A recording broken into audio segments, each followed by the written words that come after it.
Hey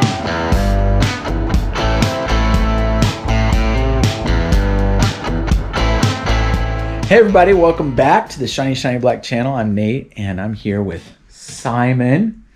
And Simon has some very nice beverage counters here. So I thought it'd be fun to talk through kind of the recording setup, what he's using for keyboards on this record, and some of the choices we're making along the way about that. But first, I also wanted to say super thank you to all the people who've been leaving comments about the bass drum vlog. That's been really fun and entertaining, and I'm aware that banning cymbals for the drummer is an extreme take. But I did want to comment that I ran front of house for a long time. I'm actually going to be this weekend for a band called Jig Jam at a big festival. I mean, that's kind of been one of the main sources of income for me for the last decade. And one of the things that I will say for sure about cymbals, back to that topic really quick, is that 100% of the time, if the venue is any smaller than like 1,000 seats, the cymbals are driving the mix, almost without question. And they get into vocal mics, they get into all kinds of things on stage, and then a lot of times, because they're the loudest things on stage, if the mix is going to sound whole and complete, I have to mix up to it. Now, some of that's a genre thing, but I've even been in plenty of like jazz style settings where the drummers are supposedly playing the cymbals really lightly, that I'm still mixing up to the ride cymbal to get the mix to sound complete. That was one piece of it. The other piece for me is that when I was coming up in the 90s, to protect your hearing, it just became common practice for musicians to wear earplugs on stage, but B, if you're going to concerts regularly, you kind of needed to wear hearing protection to go have a listening experience. And I just found that to be very illogical or counterintuitive, maybe another way to say that. I just, like, if you're going to go listen to music and experience music, I want to be able to listen to it and not have to sort of approximate what I'm listening to through earplugs. And also like my hearing. So I like the audience's hearing as well. And I know that there's a significant number of people who avoid concerts because they're too loud. There's a lot to think about there. Obviously volume is exciting. It makes things dynamic and impactful, and that's all fine and good. And I love those things too. So it's in balance. But anyways, enough about that. Let's look over Simon's rig, where he's been patiently tolerating my pontificating here. Yeah. So what do we got here, Simon? This is a Hammond XK1C. And what makes this special? It has Hammond on it.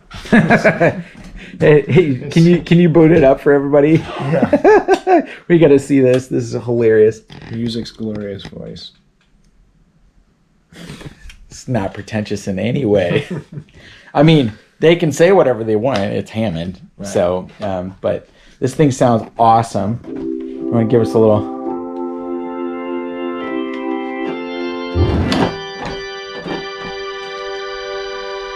Right on. It does the thing. It does the thing. So one of the things that I learned recently that is a big deal is the way the keys work. You want to explain that?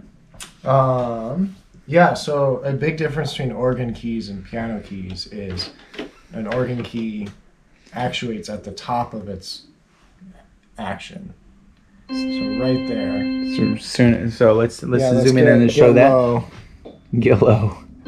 So right there, you can see it's active. Like maybe a millimeter, 2 millimeters. I think copper wants to play organ. 100%. Yeah. No graded velocity, no any of that. It's just on or off right at the top. Right. Which also makes really fast stuff possible. Right. Because you don't have to get to the bottom of the key every time. Right. Versus the piano, which is nothing until it drops and you get to the bottom. Gotcha. And this is touch sensitive, right? Right. So now if I go slowly, there can be no sound, as opposed to hitting right. Okay, so what piano is this? This is a Kawai MP9000. Brush it up. This piano hasn't seen any shows. It actually hasn't. No. It's gross. It's like really old. And what's special about this piano? So under this big hunkin' piece of metal is a full hammer action. So not a miniaturized compact one that's meant to feel like a piano hammer action. There's actually a full hammer behind there, which makes it feel really pleasant and satisfying. And the bounce back is there. And it has a couple good sounds and a couple tools to make them. You can change the sounds. And that's kind of it. It does its few simple things pretty effectively. Right. Yeah. So it's more of a specialist. It doesn't have like a million sounds in it like a lot of keyboards do, but those sounds that it does have sound really, really good, and it does those things really, really well. So this is very simple setup that we're using for the record, but it's very effective. We're able to get a lot done with it. And then kind of the one piece that we're doing here in the recording console to augment it, I thought it'd be fun to pull up here. The keyboards are coming in right here. You want to go ahead and hit those real quick, Simon? All right, so you can see the meters. And then the one thing that I'm doing sometimes when we're using this Wurlitzer sound to dress it up a little bit, we're adding this Fender amp to the... Go ahead.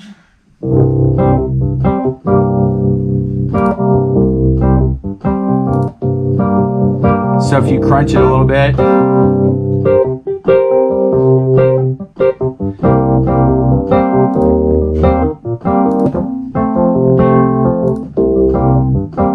so it's not a huge difference. The Wurlitzer is already something that comes through a small speaker on a real one.